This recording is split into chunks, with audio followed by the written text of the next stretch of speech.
Meus queridos, eu queria, nesta noite, que a gente prestasse atenção para um pequeno texto da Bíblia que aparece na primeira carta de Pedro, capítulo 2. 1 Pedro, capítulo 2, nós vamos ler a partir do versículo de número 4 e vamos aqui pensar sobre o que é igreja.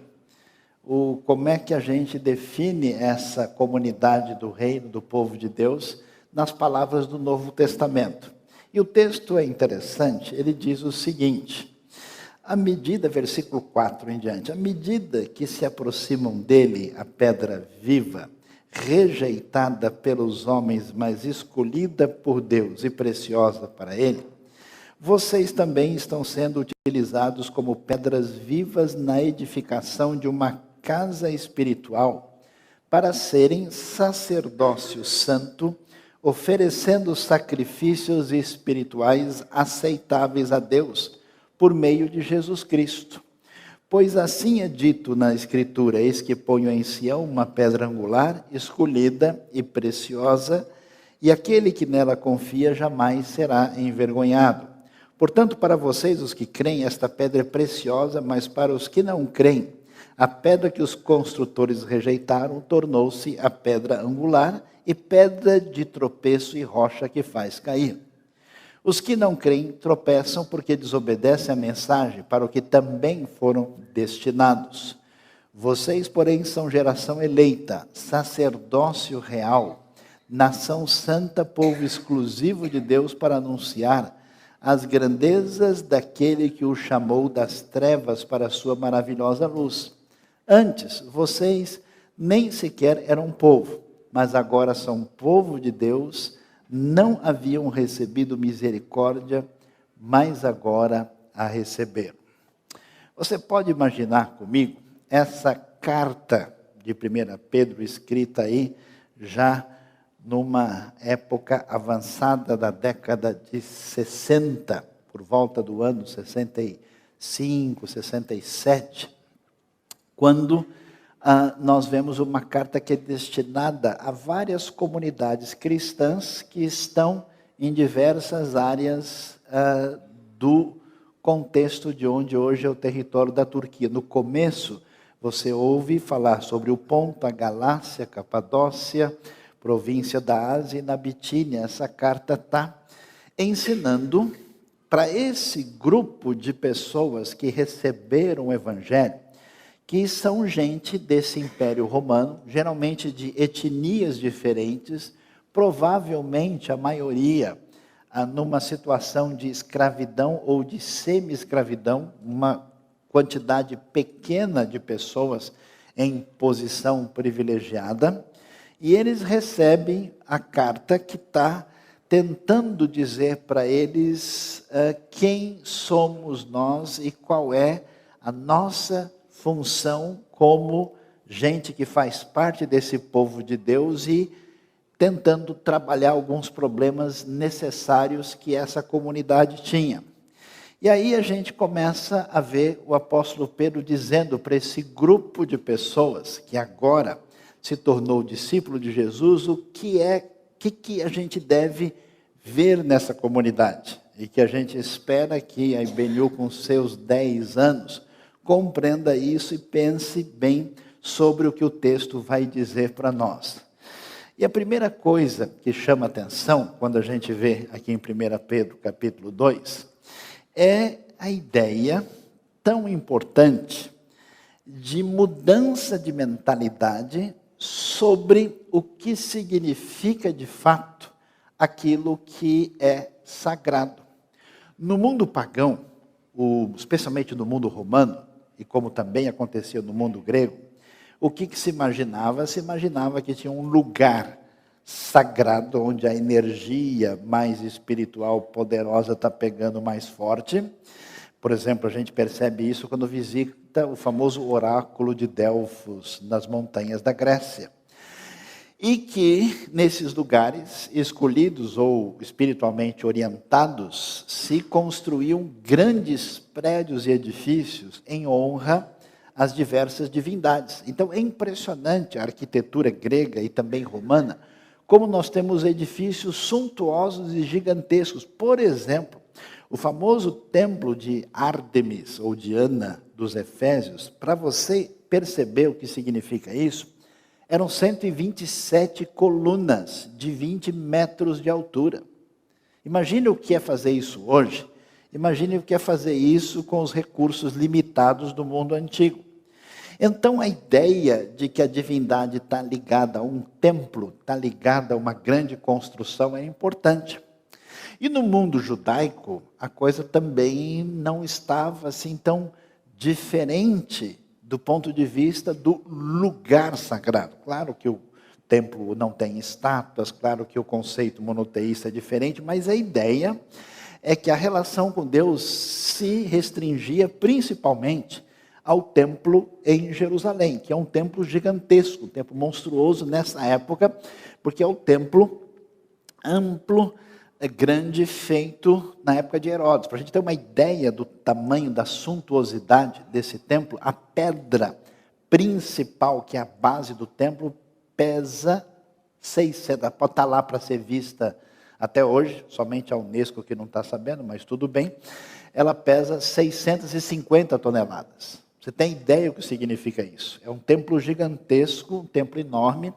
Então, todo mundo pensa em pedras, como inclusive a cristandade entrou nesse modelo, e a gente tem até hoje, né, grandes monumentos.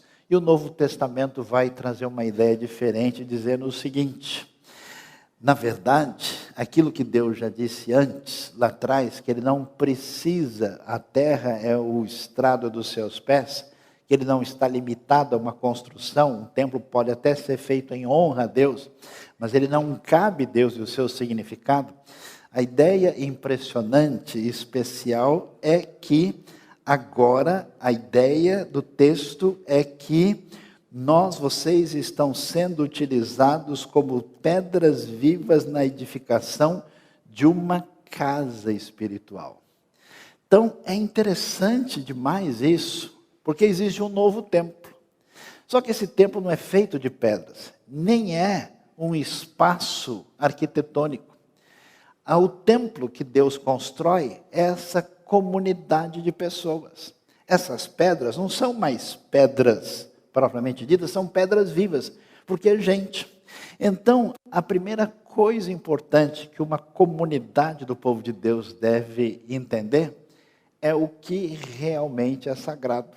A gente gosta de separar objetos sagrados, lugares sagrados, momentos sagrados, e a gente esquece que sagrados são as pessoas que estão diante de nós. O ser humano é sagrado, primeiro, porque ele é criado à imagem e semelhança de Deus. Se tem alguma coisa mais divina neste mundo, mais do que o arco-íris, ou o pôr do sol que você postou no Face, no Instagram recentemente, é exatamente o ser humano criado à imagem e semelhança de Deus. E quando esse ser humano criado é redimido, é alcançado pela graça de Deus e faz parte dessa realidade, nós temos essas pedras vivas. Por isso é tão estranho, não sei de onde os evangélicos aprenderam isso, eles se reúnem várias vezes nos diversos edifícios e construções, com tanto cimento e outras coisas mais, e diz: estamos muito felizes porque estamos aqui na casa do Senhor. Ali não é a casa do Senhor. Ali é apenas um lugar onde a casa do Senhor se reúne, que são as pessoas em quem Deus habita pelo seu Espírito. Igreja Batista Nações Unidas, comunidade do povo de Deus. Deus está interessado em pessoas. E nós somos gente, e a comunidade é sagrada, porque ela é esse edifício de pedras vivas. É tão estranho como as pessoas matam, brigam e lutam por rituais, por lugares sagrados, por espaços sagrados, por objetos sagrados, por referências sagradas, e perde a dimensão da coisa mais importante, que foi aqueles por quem Cristo morreu e que fazem parte da comunidade da fé. Esse texto ainda nos surpreende. Por quê?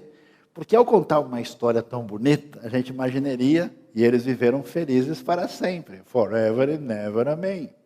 Mas a coisa não acontece desse jeito. A história não é redondinha. Ela vai dizer para a gente que as pessoas de quem a gente mais esperava para ver esse edifício montado, bonitinho, de pedras vivas, são as pessoas que não entenderam nada. Essa referência principalmente à liderança religiosa na época de Jesus, a Bíblia vai dizer que na Escritura estava dito que havia uma pedra colocada em Sião como pedra angular, escolhida e preciosa, e que quem confiasse nela nunca estaria decepcionado ou frustrado. Mas essa pedra foi rejeitada pelos construtores, ainda que ela fosse a pedra angular, e se tornou pedra de tropeço e rocha que faz cair. Nesse sentido, a gente descobre uma coisa talvez não tão interessante na dimensão do Evangelho. A palavra do Evangelho, aquilo que faz parte da constituição dessa igreja, que acompanha os discípulos de Jesus, sempre será uma palavra de decisão, de separação e de ofensa. Eu acho interessante, porque nós temos vários elementos que mexem com a gente e que levam a gente a ser motivado. As técnicas, de manipulação das pessoas, de fazer com que as pessoas comprem mais, que elas venham para cá e para lá, estão todas fundamentadas numa psicologia muito egocêntrica, que a gente articula para que as pessoas sejam mobilizadas nessa direção e elas então vão para o caminho que os seus articuladores desejam. O que é interessante é que quem Jesus é e a proposta de Jesus não bate em nada com essas coisas. Jesus é o antipropaganda. Jesus não funciona. Por isso que, quem sabe um dia, os próprios evangélicos aceitem a Jesus do jeito que ele é descrito nos evangelhos. Porque se a gente hoje tivesse a possibilidade de estar no ambiente da terra de Israel, do Novo Testamento, a gente talvez, vendo a coisa de perto, aí está um rabino que não deu muito certo, que foi preso pelos romanos e que foi espancado publicamente, e que a história da cruz não é tão bonitinha como aparece no cinema, aquela cruz retinha, um pedaço de madeira todo detonado, ele é exposto nu, sofre um castigo tremendo. Não sei quantos de nós permaneceríamos do seu lado. Os discípulos se afastaram, se distanciaram, olha, o negócio parece que não deu muito certo. Então, essa comunidade está fadada a compreender que a nossa relação com aquilo que a gente acha que vai dar mais benefício para a nossa vida, vai nos encher de felicidade, vai trazer tantos aspectos que a gente passou a acreditar que são referência da vida, certamente isso não é a referência do Evangelho. Jesus começa a afastar algumas pessoas, ele vai dizer umas coisas estranhas. Se alguém bate em você, você vira o outro lado. Eu já vi tanta gente que fala assim, eu sou cristão, mas a minha mão não é cristã não, o meu facão não é cristão não, meu carro não é cristão não. A pessoa reage de outra maneira. Quem quiser ganhar a sua vida vai acabar perdendo. Se alguém quer ser meu discípulo, deve renunciar a tudo que tem. A gente criou uma outra religião para confrontar Jesus. Falou, Jesus, não é bem assim. Olha, vamos explicar para o senhor. Se a gente lê o Salmo 23 antes de dormir, a gente vai na igreja 1, 2 vezes por semana, paga 10% da mensalidade do clube celestial, a gente não fala palavrão, não assiste filme feio e não bebe bebida ruim, o senhor gosta da gente, beleza? Assim, vamos fazer um trato? A gente criou, a gente até acha que se a gente está andando direitinho, Deus vai encher a nossa vida de coisa boa. Mas a proposta de Jesus é completamente diferente dessa. É uma proposta que diz, olha, a vida está na graça bendita de Deus, que nos atinge e transborda de modo que a gente abre mão da vida porque a gente achou a pérola de grande valor e a gente quer viver para o reino. E isso não bate com a cabeça de ninguém. Quando uma pessoa realmente sintonizada com o reino conversa com alguém que está do outro lado, vai dizer, isso é loucura, isso é uma pedra de escândalo. Então a igreja de Jesus, com sinceridade, que não ofende e não bate de frente, e que não é um escândalo para quem está numa outra dimensão, não é a igreja do Novo Testamento. Jesus sempre vai deixar a gente sem resposta. Eu achei interessante, estava vendo uma entrevista, o filósofo Luiz Felipe Pondé estava interagindo com a pessoa, e a pessoa começou a dizer, o problema é que muita gente nos lugares religiosos iam falar isso, falar aquilo, e então o que Jesus diria? Porque Jesus era assim, e definiu um Jesus particular, e ele respondeu de uma maneira muito interessante, falou assim, o problema de encontrar Jesus não é o que ele diria para os outros, é o que ele diria para mim e para você, porque a gente ficaria igualmente desconcertado. Eu sugiro, nesses 10 anos de IBNU, se a gente quer fazer alguma coisa sábia nos próximos dias, lê com atenção e detalhe o especial Sermão do Monte. Jesus sempre será pedra de tropeço para a mentalidade antropocêntrica, humanista, egocêntrica, que está sempre ameaçando o nosso coração. E, além disso, a proposta de Jesus é mais complicada porque ela exige uma tomada de decisão. Por isso, nós vamos encontrar nesse texto essa ideia de separação. Para vocês, os que creem, essa pedra é preciosa. Mas para os que não creem, ela é pedra de tropeço e de rejeição.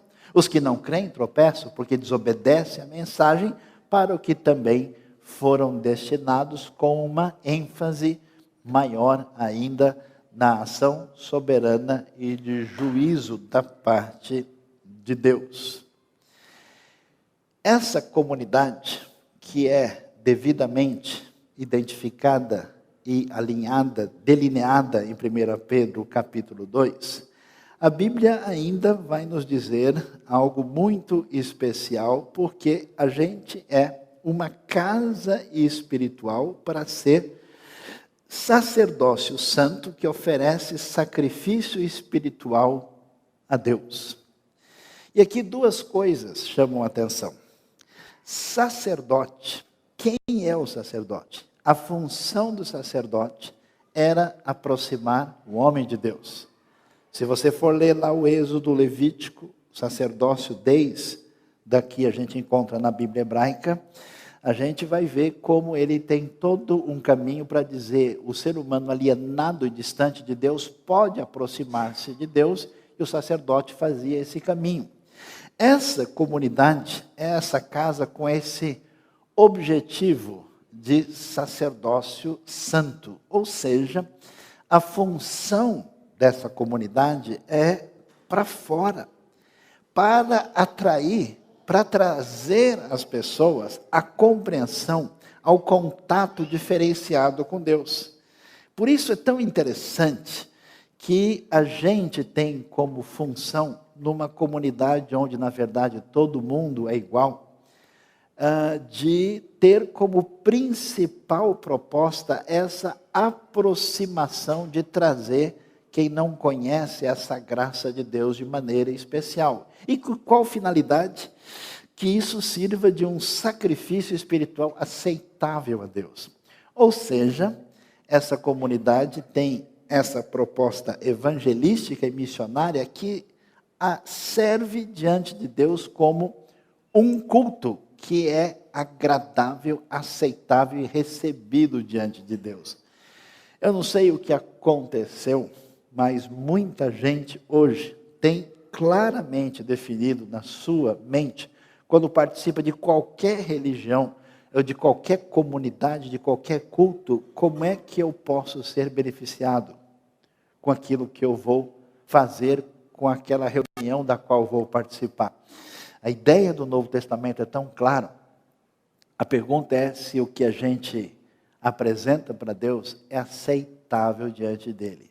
Essa comunidade, focada em pessoas que são pedras vivas, que tem essa função sacerdotal, essa comunidade, nesse trabalho, nessa proposta missionária evangelística, ela traz um culto que é agradável, que atinge o coração de Deus de maneira prazerosa.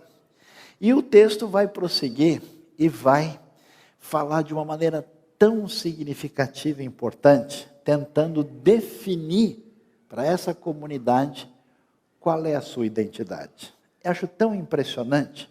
Nós vivemos numa época de tanto estresse, angústia, a depressão, e parte disso tem a ver com o estilo de vida que a gente tem, com os conflitos, mas parte é de natureza espiritual e existencial. Esse conflito interno vem por uma falta de definição de quem somos nós. Eu fico imaginando, é espetacular demais, porque nesse mundo antigo, em que esses gentios, pagãos, a maioria escravos e semi-escravos, perante a comunidade judaica da época, eles não eram ninguém. Não podiam nem chegar perto do templo. Estavam distanciados e afastados, conforme a linguagem apresentada em Efésios. Perante as autoridades e os poderosos de Roma, eles são lixo, eles são escravos. Essas pessoas não têm nem dignidade, quanto menos identidade. Interessante, é exatamente para esse pessoal disperso, para esse pessoal sem futuro, sem destino, confuso, atrapalhado, sem referência de vida, é que essa mensagem chega e Pedro vai dizer para eles o seguinte: ó, do mesmo jeito como Deus poderosamente, lá na história do Êxodo, resgata Israel, lhes dá uma identidade através dessa libertação poderosa, agora vocês sabem quem vocês são. Meus queridos, a gente só acha a nossa verdadeira identidade e sara de muitas das nossas crises inúteis quando a gente descobre a nossa identidade no resgate dos cacos que Deus juntou, fazendo da gente pessoa nova e comunidade nova. Ele vai dizer coisas tão especiais para a gente que nunca recebeu um elogio na vida, para a gente que só recebeu chibatada, para a gente que nem tinha ideia de que poderia ser qualquer outra coisa. Ele vai dizer para eles: olha pessoal, eu vou dizer para vocês, vocês são geração eleita. O Evangelho chegou na sua vida, meu querido, minha querida. A graça de Deus atingiu você para fazer parte dessa comunidade. Deus, de alguma maneira, escolheu, Deus votou em você. Pode, nem como candidato você serve. É geração eleita, geração escolhida, povo alcançado. Sacerdócio, que tem essa função real. Nação santa, povo exclusivo de Deus. Ou seja, é muito importante a gente entender que a nossa identidade se define nisso que Deus diz a nosso respeito, mas se define como povo. Qual que é o problema? Essas pessoas, em grande parte, nem eram um povo, nem um povo de verdade, é o romano, é o cidadão romano. No mundo onde de cada 10 pessoas 6 são escravos, esse pessoal não é povo coisa nenhuma, eles não têm nem como levantar a cabeça diante de Roma. O que acontece? Eles são definidos como nação santa, povo exclusivo de Deus. Quer dizer que você, como discípulo de Jesus, só faz sentido a sua identidade fazendo parte da comunidade da fé. Não existe, vocês são um monte de indivíduos santos, cada um mais lindo do que o outro, um pessoal em que cada pessoa, não, o foco é na comunidade do grupo. É tão importante a gente descobrir que as coisas mais importantes da vida a gente aprende. E essa é a grande lição que Deus nos dá quando a gente convive junto e pisa no calo do outro. Eu sou malvado. E tantas vezes eu não vejo a hora de ver uma crise. Porque é só quando o bicho pega que a coisa sara. A gente pensa ao contrário, né? Deu problema, ixi, agora travou tudo, vai dar tudo errado. Que nada.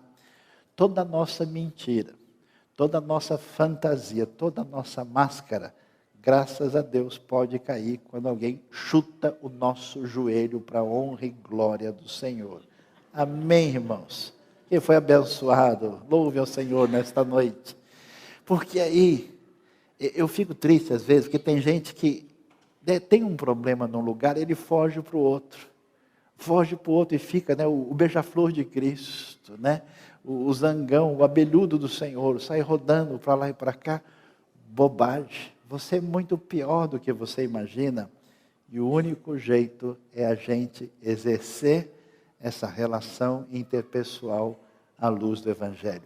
Eu me amarro em Jesus. Jesus sabia que Judas era ladrão o tempo todo. E ficou com ele até o fim. Tendo amado os seus discípulos, ele os amou até o fim.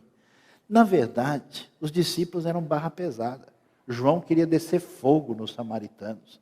A galera tinha ideias completamente furadas. Como é que Jesus vai longe com 12 indivíduos enrolados e atrapalhados? Você vê, Jesus ressuscita, até convencer esse pessoal demora um tempão. Puxa, agora, por isso que o coração nosso estava ardendo quando ele falava conosco. Precisou recorrer à teologia da pimenta para tentar sugerir a possibilidade da ressurreição. Tomé, não acredito de jeito nenhum. É interessante, a gente é povo exclusivo de Deus. Você faz parte de uma comunidade que só existe de verdade quando você convive e está junto com os outros. E pessoal, mas vamos falar a verdade, igreja enrolada. Tem outros, vamos fazer uma ONG, vamos fazer uma outra organização, vamos fazer um negócio mais sério. Qual que é a ideia de Deus? Não tem alternativa. Nenhuma das alternativas anteriores. Não dá para marcar. O único jeito é por meio do povo exclusivo de Deus. Eu acho tão legal isso. Deus só faz coisa extraordinária com gente que não vale nada. Que coisa legal. E aí ele vai prosseguir e dizer, olha, como a coisa é desse jeito, como Deus junta esse monte de escravo perdido no paganismo e rejeitado pelo judaísmo tradicional e fez isso com vocês, vocês é que foram chamados para contar para todo mundo como Deus é da hora. Tradução na Bíblia na linguagem de amanhã. Porque ele diz assim, nos chamou para anunciar as grandezas, né? Deus é para anunciar as grandezas daquele que o chamou das trevas para a maravilhosa luz. Ou seja, a finalidade dessa comunidade, nessa proclamação, é uma coisa tão simples. É só a gente contar para todo mundo como é que estava escuro e como é que a coisa mudou.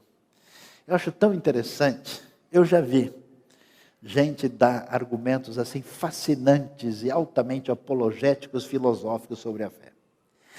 Eu já vi argumentos históricos, mensagens impactantes, mas quando uma simples pessoa diz, olha, eu era assim, eu não sei explicar, eu não sei o que aconteceu no dia em que eu encontrei essa graça de Cristo Jesus e atingiu a minha vida, foi desse jeito. Meu querido, não tem argumento que se levante. Nós somos convidados a contar história. A Bíblia é um livro cheio de história. A história de como é que Deus pegou a gente um dia e fez diferença pelo seu poder e pela sua graça. A força do Evangelho, a força da comunidade da fé está nessa simplicidade. E ele vai terminar dizendo, pessoal, vamos comemorar. IBNU, 10 anos, vamos comemorar, porque você, na verdade, a gente nem povo era. A gente não tinha identidade, nem pessoal, nem comunitária. A gente está perdido. O mundo tecnológico, o mundo de gente com um monte de MBA, de mestrados e doutorados, multiplica o suicídio, que hoje é o dobro de homicídios no mundo. O mundo sem referência, vocês agora são povo de Deus. E ele vai terminar com a coisa mais bonita que alguém pode ouvir. Que comunidade é essa que é a comunidade do povo de Deus? A expressão final é forte, poderosa e tocante. Vocês não haviam recebido misericórdia, mas agora a receberam. Não existe nada nesse mundo capaz de ajudar uma pessoa. A gente tenta ajudar uma pessoa com explicações. Fulano, é o seguinte, o jeito certo é assim, assim. A pessoa vai olhando para você como metido, está querendo mostrar que você sabe. Aí você tenta um outro caminho mais psicologicamente adequado. Olha, veja bem, meu querido, ensaia tudo, faz todas as coisas, né? Usa pela direita, pela esquerda, tentando. Você atinge a pessoa só até certo ponto. Às vezes uma relação de afinidade tira um pouquinho a defesa da pessoa e a gente consegue chegar mais perto. Mas quando a gente recebe amor puro, amor incondicional, graça absoluta da parte de Deus, isso é que tem poder de curar as pessoas. A gente não percebe, de maneira consciente ou inconsciente, todas as travas do nosso coração são travas que dizem, olha, eu não posso chegar suficientemente perto de Deus.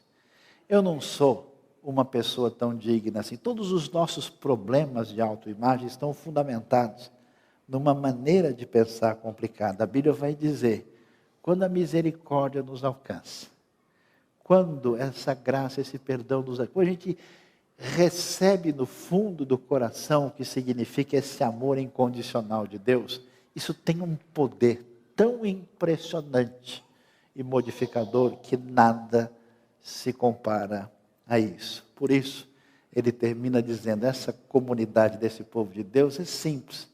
É um pessoal que não sabia o que significa misericórdia, que não sabia o que significa esse amor incomensurável. E agora receberam, por isso esse pessoal tem condição de ir longe demais. E para terminar, eu queria apenas dizer que na minha vida, em que dos meus primeiros anos foram extremamente difíceis, porque eu não tinha nenhuma condição de ser uma pessoa normal. Não sei se isso explica alguma coisa para vocês ou se ajuda. Não tive oportunidade de viver nem com pai, nem com mãe. Cresci como uma criança revoltada, sempre afastada dos outros na escola, como o pior aluno da escola. Aos 6 anos de idade, cheio de ódio, quebrei uma vidraça a ponto de rasgar o braço. Vivendo com os parentes meus, aos 10 anos, imaginava uma possibilidade de tirar a vida. Nunca fiz porque o apartamento era alto, eu tinha medo de altura, então é melhor deixar para uma outra ocasião. E a minha vida interna era um inferno completo, absolutamente incompreensível. E um dia, sem qualquer possibilidade de ensino de alguém, eu só olhei para cima e disse, Deus, é verdade que o Senhor existe? Se o Senhor existe mesmo, por favor, faz alguma coisa, porque eu não aguento mais viver. E nem me lembrei disso. Aos 12 anos de idade, pelo desgaste da situação familiar, e por ser talvez a criança mais insuportável que se podia imaginar, fui levado a morar no interior do norte de Goiás, hoje Tocantins, entre as cobras e as onças, com um primo meu médico que tinha mudado para lá, e eu comecei a ouvir o Evangelho pela primeira vez.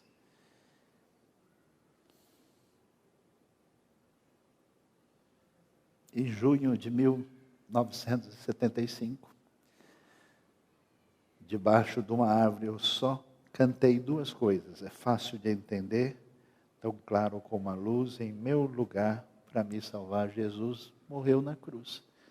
E cantei sem pensar no que eu estava fazendo. Mesmo um menino pode crer que ele é um pecador e Jesus receber como seu Salvador. Foi como se um raio me atingisse, passasse a minha vida diante de mim e vi todas as besteiras e bobagens que eu fiz e chorei profundamente. Dizendo, como é que eu fui tão bandido, mentiroso, enganador, falso, perverso e etc.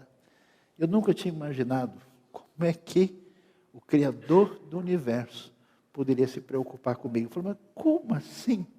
Deus se interessou por mim? Aí eu perdi a noção do tempo. Fiquei umas 2 horas chorando e lembrei que homem não chora. A gente sabe disso aos 12 anos de idade. Fiquei com vergonha de mim, não sabia o que fazer, não tinha nem entendido. Descobri o que era receber misericórdia. No outro dia, eu acordei pela manhã.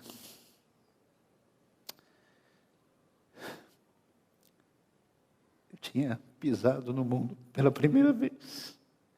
Nunca vi um mundo tão bonito. A formiga andando em cima do muro é a coisa mais espetacular que podia existir. Uma folha de árvore, eu olhei assim, nossa, que legal. Tive uma experiência de um banho de amor de Deus que curou o meu coração para sempre. A graça de Deus em Cristo Jesus, nas experiências que o nosso coração pode receber de Deus, o nosso novo nascimento, através das experiências com o poder, com o Espírito de Deus na nossa história, são a grande força que alimenta a comunidade da fé. Eu não seria capaz de fazer absolutamente nada na minha vida se não fosse o que Deus fez por decisão dele, por mim. Que Deus nos abençoe e nos abençoe de modo especial nessa noite.